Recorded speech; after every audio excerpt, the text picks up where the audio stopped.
Hello everyone, welcome back to our channel Bengali travel blog. তো আজকে আমরা travel করছি চেন্নাই টু মহাবলীপুরম ভায়া ইসিআর রোড, যেটা চেন্নাই থেকে অলমোস্ট 40 কিলোমিটার পড়ছে। আর গুগল ম্যাপে দেখাচ্ছে টাইম মোটামুটি 1 ঘন্টা, সোয়া 1 ঘন্টা মতো লাগবে। তো আমরা সকালবেলা বেরিয়েছিলাম অ্যারাউন্ড 9টা সাড়ে 9টা, যাতে ট্রাফিকটা একটু কম পাই। আর এমনিও এসিআর রোডে সেরকম খুব ট্রাফিক থাকে সেটা না, কিন্তু তাও আমরা রিস্ক না নিয়ে একটু সকাল সকাল বেরিয়েছি। তো এসিআর রোডটা পুরোটাই সমুদ্রের পাশ দিয়ে যায় রোড। এটা নিউলি কনস্ট্রাক্টেড রোড, তাই জন্য রোডের কন্ডিশনও খুবই ভালো, ড্রাইভটা খুবই এনজয়েবল রাইড হয়। আর ওয়েদার সেদিন খুব গরম প্রথমে তো ছিল না, কিন্তু তারপরে যেহেতু পুরোটাই ওপেন এয়ার, তো প্রচুর গরম ছিল, প্রচুর রোদ ছিল। কারণ চেন্নাইয়ের ওয়েদার কখনোই সেরকম ঠান্ডা পড়ে না। ডিসেম্বর টু ফেব্রুয়ারি এটা ট্যুরিস্ট টাইম থাকে, বাট এই সময়ও অনেকটাই গরম থাকে। তো আমরা মোটামুটি যা গুগল সার্চ করে ট্যুরিস্ট স্পটস দেখেছিলাম, সেটা হলো টাইগার কেভ, যেটা আমাদের প্রথমে পড়বে। তো এটা হচ্ছে টাইগার কেভ। এটা যেরকমটা দেখতে পাচ্ছ যে অনেকটা বড় এরিয়া। তো এখানে প্রথমে টিকিট কেটে ঢুকতে হয়। টিকিট এন্ট্রি ফি থাকে 25 rupees for Indian and 300 rupees for foreigner. তো আমরা টিকিট কেটে ঢুকে গেছি। এরিয়াটা অনেক বড়, বিশাল বড় এরিয়া। পাশেই বিচও আছে একটা, সেখানেও আমরা পরে গেছিলাম। তো আশেপাশে যেরকম দেখতে পাচ্ছ এই বড় বড় টাইগার কেভের বাইরে যেখানে পার্কিং আছে, পার্কিংয়ের জন্য 40 রুপিস। তো যেরকমটা দেখতে পাচ্ছ অনেক বড় এরিয়া, আর প্রচুর গরম ছিল। তো যাই হোক, গরম অ্যাভয়েড করেই ইগনোর করেই আমরা যাচ্ছি। এবার চারপাশের যে পাথরগুলো আছে, এই পাথরগুলো কেটেই বেসিক্যালি এই জায়গাটা বা যে এই শিল্পটা এটা তৈরি করা হয়েছে। এটা তৈরি করা হয়েছিল পল্লব ডাইনেস্টির টাইমে, অলমোস্ট খ্রিস্টীয় 8ম শতাব্দীতে। তো এই পুরো জায়গাটাই আর্কিওলজিক্যাল সার্ভে অফ ইন্ডিয়ার আয়ত্তে আছে এবং তারাই রক্ষণাবেক্ষণ করে। তো এই পুরো জায়গাটাতেই এরকম প্রচুর ছোট বড় পাথর ছড়ানো আছে, কারণ এটা টোটালটাই এরকম পাথরের ওপরেই বেস করে জায়গাটা তৈরি। আর বেসিক্যালি টাইগার কেভের নামটা হয়েছে কারণ এই আমরা যাচ্ছি ওদিকে যে কেভটা আছে, সেই কেভের চারিদিকে টাইগারের ফেস বানানো আছে, যেটা পুরোটাই পাথর কেটে তৈরি করা। তো ওই জন্যই বেসিক্যালি এটাই মেইন, তো এই জন্যই এই জায়গাটার নাম টাইগার কেভ হয়েছে। তো টাইগার কেভের এইখানে এই পাশটাতে এরকম একটা টাইগার কেভওয়ালা একটা সাইট আছে, সেরকমই এখান থেকে আরেকটু দূরে একটা টেম্পল টাইপও আছে, সেটা শিব টেম্পল। ওদিকেও আমরা গেছিলাম, সেটাও তোমরা দেখতেই পাবে। তো প্রথমে আমরা এখানে এখন ওই জায়গাটাতে যাচ্ছি, যেটা এখানকার মেইন অ্যাট্রাকশন। তো এটা হলো টাইগার কেভটা মেইনলি, যেরকমটা দেখা যাচ্ছে, যদিও ধীরে ধীরে পাথর ক্ষয়ে যায়, তো অতটা ভালো করে বোঝা যায় না, কিন্তু তাও। আর এই টাইগার ফেসগুলো কিন্তু আমাদের যেরকম নর্মাল আমরা টাইগার দেখি ওরকম টাইগার ফেস না, অনেকটা চায়না বা জাপানের সাইডে যেরকম টাইগার ফেস থাকে, অনেকটা ওরকম ধাঁচের বানানো। তো এই জায়গাটা এরকম সামনের দিকে একটা জলাশয় মতো হয়তো ছিল, এটা এরকমভাবেই এখন আছে। তো এটা হলো সেই টাইগার কেভের সামনের থেকে এরকম দেখতে, সাইড দিয়ে এখানে বাঁধিয়ে দেওয়া আছে ফটো তোলার জন্য। আর এই সাইডে পুরোটাই গ্রিনারি, বড় বড় গাছ লাগানো। তো এবার আমরা যাচ্ছি, যেরকমটা বললাম যে এখানেই এই এরিয়ার ভেতরেই একটা শিব টেম্পলও আছে, সেটাও পুরনো আমলের। তো যেরকম হিস্ট্রি থেকে জানা যায় যে 2005-এ এখান থেকে একটা শিলালিপি আবিষ্কার হয়েছিল, যেটার ওপর বেস করে এখান থেকে কাছেই আরেকটা কিন্তু মুরুগান মন্দিরও খনন করে পেয়েছিল আর্কিওলজিক্যাল সার্ভে অফ ইন্ডিয়া। তো এখানে এখনও চারপাশটাই পুরো পাথর দিয়ে ঢাকা, হয়তো আরও অনেক কিছুই আছে, সেগুলো খোঁজ পাওয়া যায় না বা যায়নি। তো এই আমরা যাচ্ছি ওই শিব টেম্পলটার দিকে। ওটা কিন্তু মাটির ওপরে ঠিক না, স্বাভাবিকভাবেই এগুলো হয়তো মাটির নিচে ছিল, তো খুঁড়ে বার করা হয়েছে, তো এগুলো বাঁধিয়ে দেওয়া হয়েছে, কিছুটা নিচে চাপা পড়ে গেছে। তো এটা হলো সেই টেম্পলটা, সামনের দিকটা পুরোটাই বাঁধানো, আর পুরোটাই কিন্তু পাথর দিয়ে। এখানে এই পুরো জায়গাগুলো এই পাথরগুলো কেটেই তৈরি করা। তো এটা হলো সেই টেম্পলটা, যেরকমটা দেখা যাচ্ছে। সবাই আসে এখানে ঘুরতে, ফটো তুলতে। তো পুরোটাই সেই দক্ষিণ ভারতীয় মন্দিরের ধাঁচে তৈরি। আর এটা হলো মন্দিরের মেইন যে দরজাটা, ভেতরে শিব ঠাকুরও রয়েছে, সেখানে হয়তো পুজোও হয়। আর দুই পাশে এই যে মূর্তিগুলো, এগুলোও কিন্তু পাথর খোদাই করেই তৈরি। তো এখন ধীরে ধীরে ক্ষয়ে যাচ্ছে। তো এটা হলো পুরো ফ্রেমটা, আর এটা পুরো মন্দিরটা, এই যে যেরকমটা দেখা যাচ্ছে এটা পুরোটাই। তো এটার এখানে এই পাশ দিয়ে উঠে বাইরে যেতে হয়। আমরা যাব, তার আগে আমরা একটু মন্দিরটা ঘুরে দেখে নিই যে কি আছে কি নেই। তারপরে কিছু ফটোও তোলা হবে, কিছু ফটো তোলা হয়েছে। তো আমরা তো একা যাইনি, আমাদের সাথে কিছু আমাদের বন্ধুরাও গিয়েছিল। তো আমরা টোটাল 5 জন গিয়েছিলাম। তো এটা হচ্ছে মন্দিরের পেছন দিকটা।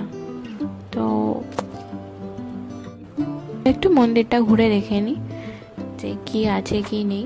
তারপরে কিছু ফটোও তোলা হবে, কিছু ফটো তোলা হয়েছে। তো আমরা তো একা যাইনি, আমাদের সাথে কিছু আমাদের বন্ধুরাও গিয়েছিল।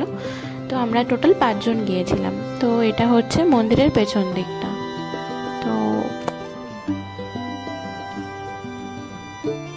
তো এটা হচ্ছে আমরা ওপরে উঠে এসেছি সিঁড়ি দিয়ে, যে সিঁড়িটা দেখালাম। তো এটা হচ্ছে ওপর থেকে মন্দিরের পুরো ভিউটা, এই যে তোমরা দেখতে পাচ্ছ। আর ওই সাইডে কিছু জায়গায় আমি ফটো অ্যাটাচ করে দেবো যদি সম্ভব হয়। ওখানে কিন্তু আমরাও দেখতে পেয়েছি কিছু পাথরের ওপর খোদাই করে কিছু লেখা। তো এটা আমরা যাচ্ছি হেঁটে হেঁটে। তো অলমোস্ট আমাদের এইটুকুই ছিল টাইগার কেভের।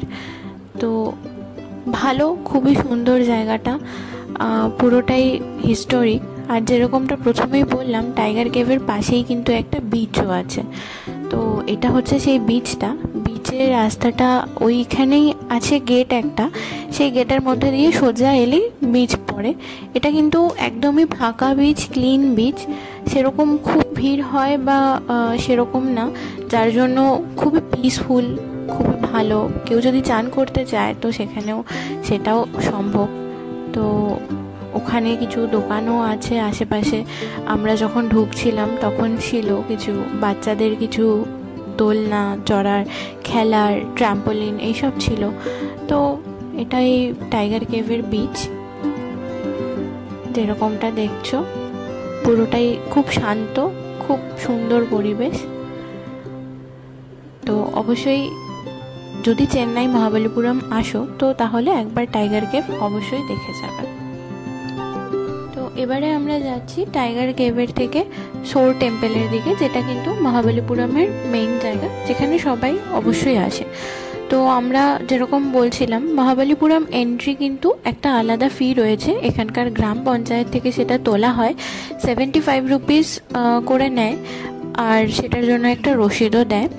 আর ওটা ছাড়া একটা টোল আছে, যেটার আসা যাওয়া মিলিয়ে ওই অ্যারাউন্ড 60 টাকা মতো পড়ে। তো এবার আমরা সোর টেম্পলের দিকে এসেছি। এটা কিন্তু ইউনেস্কো সাইট।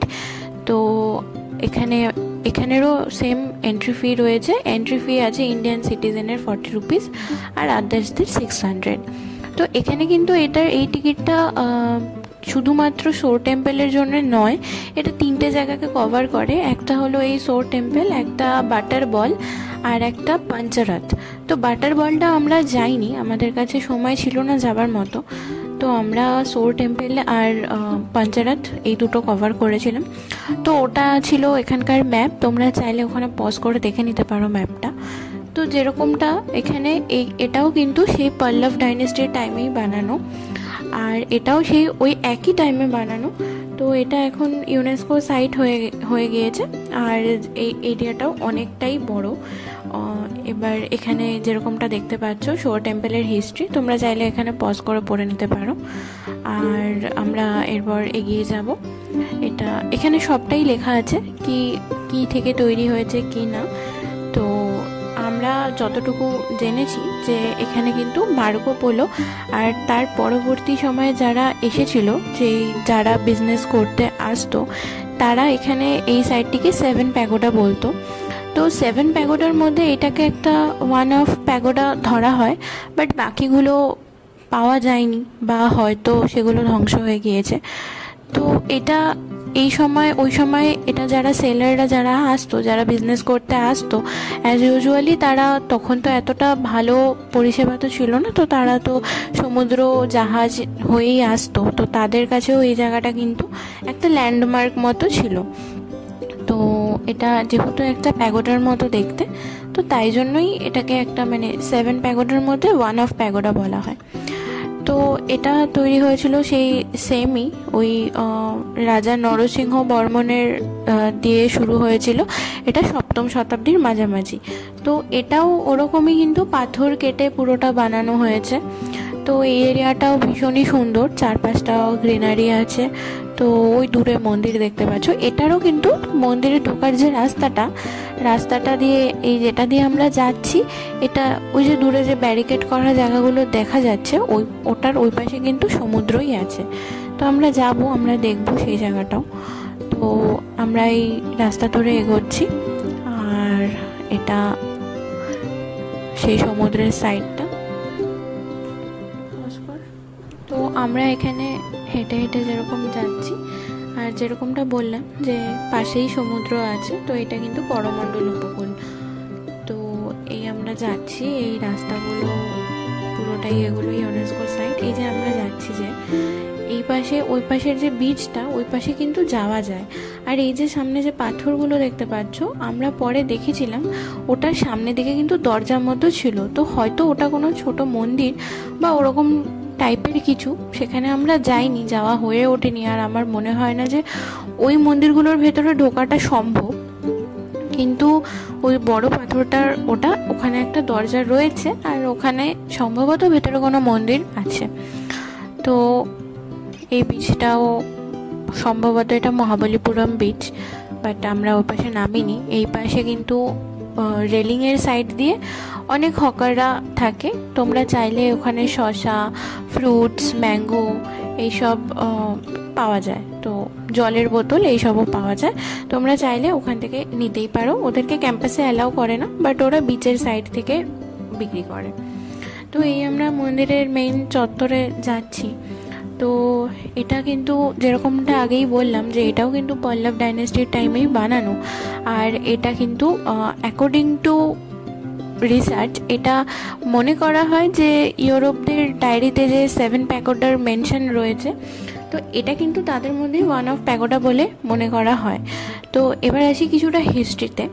এটা 2004-এর যে সুনামি হয়েছিল, সেই সময় যেহেতু এটা একদমই তোমরা দেখতেই পেলে যে সমুদ্রের একদম পাশে, তো অবশ্যই সুনামির সময় এখানে এই জায়গাটার তে এফেক্ট পড়েছিল। তো এই জায়গাটার এটা কিন্তু তখন মানে সুনামির সময় কিন্তু এই জায়গাটা বাইরে আসে, তার আগে পর্যন্ত কিন্তু এই জায়গাটা ছিল না। তো এবার এটা যে মন্দিরটা যে আছে, এটা কিন্তু চোল যে ছিল, যারা পল্লব ডাইনেস্টিদেরকে হারিয়ে তারপরে ওরা তামিলনাড়ুতে এসেছিল রাজ করার জন্য, তাদের টাইমেও কিন্তু তারাও কিন্তু এটা বানানোতে স্টপ করেনি, তারাও এটা বানিয়েছিল, তাদেরও এখানে অবশ্যই হাত রয়েছে। তো এটা যেহেতু সম্পূর্ণভাবে এটা যে দেখছো, এটা সম্পূর্ণটাই গ্রানাইট ব্লকের। তো যার জন্য যখন সুনামির সময় এটা করমণ্ডলে যখন সুনামিটা হয়েছিল, তখন কিন্তু এই মন্দিরটা উন্মোচন যখন হয়েছিল, তো সেই সময় সেটার কোনো ক্ষতি হয়নি, কারণ এটা খুবই স্ট্রং ছিল, গ্রানাইট ব্লকের বেস ছিল। তো যার জন্য এটা সির ওরকম কোনো প্রবলেমে কিছু ক্ষতি করতে পারেনি অতটা। আর যেরকমটা বললাম যে এটা কিন্তু ওই সময়ই বাইরে বেরিয়ে এসেছিল, তো যার জন্য মনে করা হয় যে হয়তো বাকি যে 6টা প্যাগোডা আছে ইউরোপদের ডায়েরিতে, যে বাকি 7টার কথা যে মেনশন আছে, বাকি যে 6টা রয়েছে, সেটা কিন্তু মনে করা হয় হয়তো এখনও সমুদ্রের মধ্যেই রয়েছে। তো সুনামির সময় কিছু সিংহ, হাতি, ময়ূরের কিছু প্রাচীন শিলা ভাস্কর্যও বেরিয়েছিল, যেটা কিনা 7ম এবং 8ম শতাব্দীতে পল্লব ডাইনেস্টির টাইমে বানানো। এরপরে 26 ডিসেম্বর 2004-এ যে সুনামির সময় যে মন্দির এবং তার আশেপাশের বাগানে যে আঘাত হয়েছিল, সেই সময়ে কিন্তু সোর মন্দিরটি সেরকমভাবে ক্ষতিগ্রস্ত হয়নি, কারণ জলের স্তর কয়েক মিনিটের মধ্যেই স্বাভাবিক হয়ে গিয়েছিল।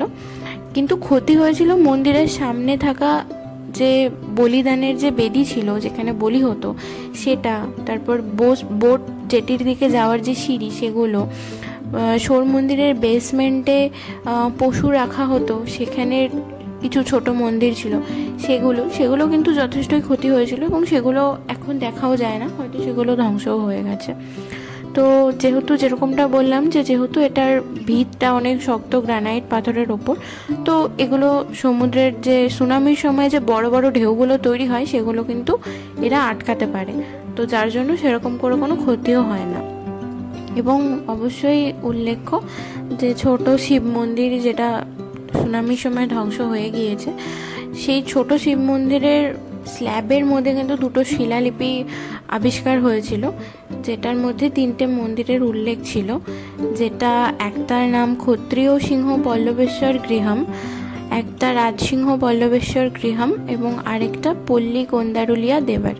তো এই পুরো মন্দিরের যে সম্পূর্ণ যে কমপ্লেক্সটা সেটাকে বলা হতো জলাশয়, যেহেতু এটা জলে থাকতো।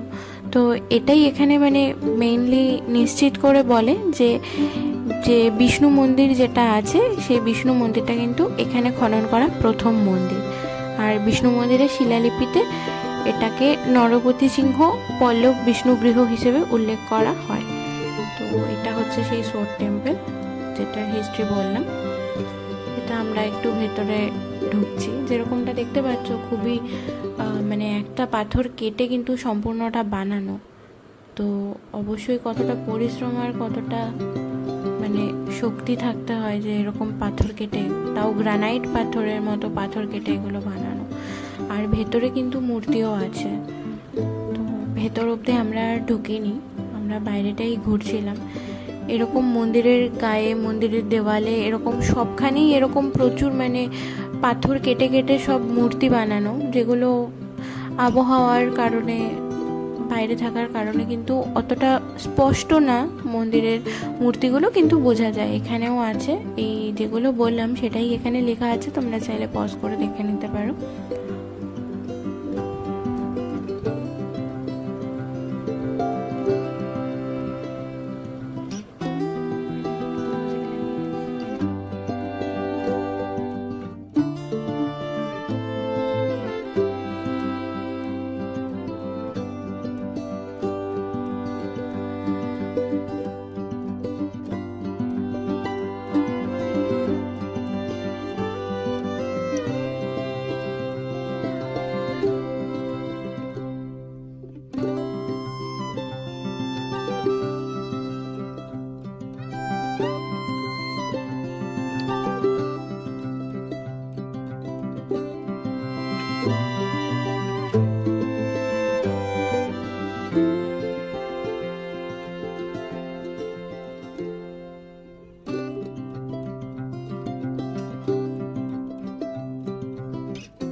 তো এবার আমরা সোর টেম্পল থেকে বেরিয়ে রাস্তা দিয়ে এবার আমরা যাচ্ছি মানে নেক্সট ডেস্টিনেশন, যেরকমটা আগেই বললাম পাঞ্চারাত।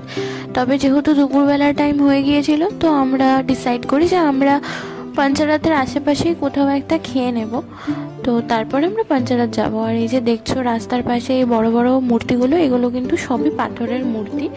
যেহেতু এই জায়গাটা পুরোটাই এরকম এইসবের জন্যই ফেমাস, তো এরকম রাস্তার পাশে প্রচুর দোকান আছে যেখানে ছোট বড় পাথরের মূর্তি পাওয়া যায়, তোমরা চাইলে নিতেই পারো। আর যেরকম দেখছো আমরা এবারে খেতে এসেছি, তো আমরা লাঞ্চ করে তারপরে আমরা বাকি যে আরও জায়গাগুলো কভার করার আমরা সেখানে যাব। তো এটা হলো পাঞ্চারাত। তো বেসিক্যালি এটা কিন্তু কোনো মানে আলাদা করে টেম্পল বা ওরকম কিছু না, এটা একটা স্মৃতিসৌধ টাইপের। তো এটার যে মেইন যে অ্যাট্রাকশন সেটা এটাই যে এটা একটা গোটা পাথর ছিল, মানে একটা বড় পাথর ছিল, যে তোমরা মানে দেখলে জায়গাটা বুঝতে পারবে যে এখানে এরকম 5টা রথ বানানো আছে। তো এটার সাথে কিন্তু মহাভারতের কোনো লিঙ্ক নেই, এটা এটা ব্যাস একটা স্মৃতিসৌধ হিসেবে দেওয়া আছে যে পঞ্চরথ পাণ্ডবদের নামে এখানে যে রথের যে কাঠের যে রথ হয় সেই রথের আদলে এই মন্দিরগুলোর মতো মানে তৈরি করা রয়েছে। আর এটা কিন্তু মানে সম্পূর্ণটা একটা গোটা পাথর ছিল, যেই পাথরটা ভেঙে কেটে আলাদা আলাদা করে এরকম এরকম মানে রথের আকৃতি দেওয়া হয়েছে। তো এটাও কিন্তু সেই মানে করমণ্ডল উপকূলেই অবস্থিত, আর এটাও সেই পল্লব ডাইনেস্টির টাইমেই তৈরি হয়েছিল। কিন্তু এটা এই যে টোটাল তোমরা দেখতে পাচ্ছ এটা কিন্তু কমপ্লিট হয়নি, আর পরবর্তীতে যারা এসেছিল তারাও কিন্তু কমপ্লিট করেনি। তো যার জন্য এটা মানে অ্যাকচুয়াল কি রিজনের জন্য তৈরি হয়েছিল বা কি সেটা জানা যায় না, যেহেতু এটা ইনকমপ্লিট। বাট এইটুকুই মনে করা হয় যে এটা একটা স্মৃতিসৌধ হিসেবে।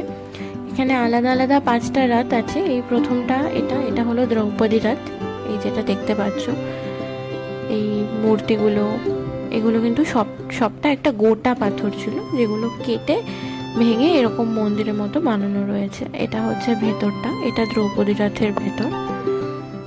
তো সম্পূর্ণটাই পাথর কেটে যেটা যেরকমটা দেখতে পাচ্ছ। তো এটার পাশে আরেকটা রথ আছে, এটা অর্জুন রথ। তো এই সেমই ওরকমই যে এরকম পাথর কেটেই বানানো, রথের আদলে বানানো ব্যাপারগুলো, তাই জন্যই আর কি পাণ্ডবদের নামে একটা করে রথের নাম দেওয়া হয়েছে। বাট এটার সাথে কিন্তু মহাভারতের কোনো লিঙ্ক নেই। তো এটা থার্ড।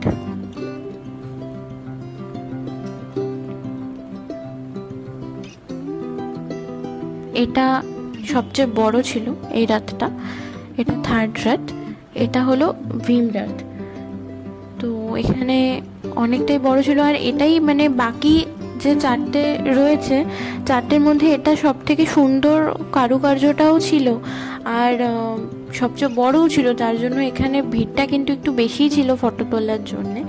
আর যে এই স্ট্রাকচারসগুলো আছে মনে করা হয় যে এগুলো দ্রাবিড় যে জাতি ছিল সেই দ্রাবিড়দের যে শিল্প ছিল তাদের কপি করে জিনিসগুলো বানানো হয়েছে। তো এই স্ট্রাকচারগুলোর সাথে দ্রাবিড়িয়ান সভ্যতার যে স্ট্রাকচারস সেগুলোর অনেক মিল পাওয়া যায়।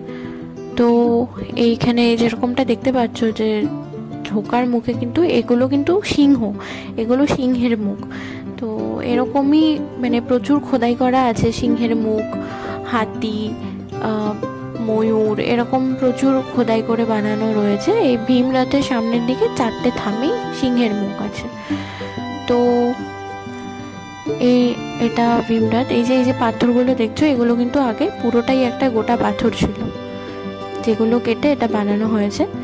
আর ওই যে দূরে দেখতে পাচ্ছ একটা হাতি, এই হাতিটাও কিন্তু ওই সেম পাথর কেটেই বানানো। আর এই যে ছোট একটা রথ আছে, এই রথটা হচ্ছে ওই সহদেবা রথ।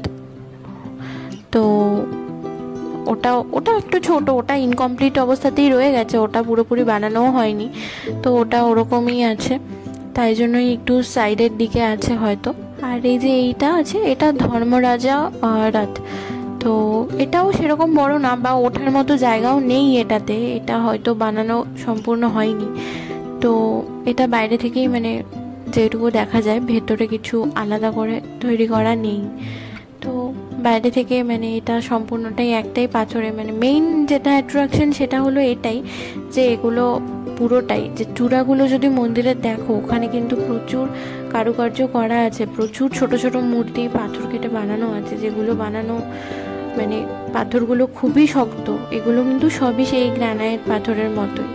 তো গ্রানাইট পাথর মানে কেটে বানানো এই সম্পূর্ণটা, তো এটা কিন্তু অনেকটাই পরিশ্রম বা অনেক বছরের কাজ। তো এটা হচ্ছে সেই পুরো জায়গাটা। 5টা একসাথে দেখা যায় না এখানে, যতটা সম্ভব 3টে দেখানো হচ্ছে। আর এই হাতিটাও কিন্তু খুবই সুন্দর করে বানানো, একদম আসল হাতির মতোই বানানো। তো এটা ওই পুরো জায়গাটা এটাও কিন্তু ইউনেস্কোই সাইট, আর ইউনেস্কোর থেকেই এখানেরও মেনটেনেন্স হয়। 4-5টা এরকম ঘেরা আছে এটার এরিয়াটা খুব বেশি বড় না, এই এরিয়াটা ছোটই, বাট জায়গাটা এরকমই। তো এটাও সেই পল্লব ডাইনেস্টির টাইমেরই বানানো। এগুলো মহাবলীপুরমের যা রয়েছে মন্দির সবগুলোই এরকম পল্লব ডাইনেস্টির টাইমে বানানো। তো এবার আমরা পাঞ্চরাত থেকে বেরিয়ে গেছি। এখানে যাওয়ার পথে রাস্তার ধারেও কিন্তু এরকম পাথরের ওপর কিছু কারুকাজ আছে। তো আমরা বেরিয়ে গেছি। আরেকটা অবশ্যই আমি মেনশন করব, এখানে এটা স্কাল্পচার মিউজিয়াম, বাট এটা দেখার আগে আমি আরেকটা জিনিস অবশ্যই মেনশন করব যে এখানে কিন্তু একটা লাইট হাউসও রয়েছে, যেটা আমরা সময়ের কভার করতে পারিনি বলে আমরা যেতে পারিনি। চেষ্টা করব কোনো আরেক দিন যদি যাই তো অবশ্যই সেটাও দেখাতে। তো লাইট হাউসটাও তোমরা যদি আসো তাহলে অবশ্যই একবার ঘুরে যাবে। তো এটা হলো স্কাল্পচার মিউজিয়াম। এখানে মোটামুটি ওই পাথরের মূর্তিগুলো সব রাখা আছে। এটার এন্ট্রি ফি 10 টাকা করে, 10 রুপিস। তো 10 রুপিসে আমরা ভেতরে ঢুকলাম। এটার কোনো টাইমিং মেনশন নেই অ্যাকচুয়ালি, এটা এখন মানে আন্ডার কনস্ট্রাকশানে আছে, কিছু জায়গার কাজ হচ্ছে, তো যার জন্য বন্ধ ছিল। তো আমরা গিয়ে দাঁড়িয়েছিলাম, তারপরে একজন এলেন, তারপরে উনিই খুলে দিলেন। তো খুব সম্ভবত এই মুহূর্তে এটা এখন বন্ধই আছে, আমরা ঢুকতে পেরেছিলাম। তো এখানে কিছু পেন্টিংস আছে পুরনো আমলের, এগুলো পাওয়া। তো এখানে এগুলো রাখা আছে, যতটা সম্ভব ওরা মেনটেন করেছে। তো এবারে তোমরা দেখে নাও একটু স্কাল্পচার মিউজিয়ামের ভেতরে কি কি আছে আর কি কি মূর্তি আমরা কভার করেছি, ওটা তোমরা একটু দেখে নাও।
যেরকমটা বললাম, এই যে এখানে পাথরের মূর্তিগুলো দেখতে পাচ্ছ, এগুলো সবই এরকম পাথরেরই মূর্তি। এখানে তোমাদের একটা জিনিস দেখাবো, যেরকমটা আগে সোর টেম্পলে বললাম যে ছোট মন্দিরগুলো ভেঙে গিয়েছে, এখানে কিন্তু একটা পুরো স্ট্রাকচার রাখা রয়েছে, সেটা দেখাচ্ছি। সেখানে তোমরা ছোট মন্দিরগুলো দেখতে পাবে। তো এটা হলো পুরো সোর টেম্পলটা, যেরকমটা বললাম যে সামনে ছোট মন্দির ছিল ভেঙে গেছে, ওখানে কিন্তু ওটা আছে। তোমরা চাইলে ওই জায়গাটা পজ করে একবার দেখে নিতে পারো। তো এটা ছিল মানে পুরো সোর টেম্পলটা, যেটা কিনা ছোট যে শিব মন্দিরটা সেইটা ভেঙে গিয়েছে।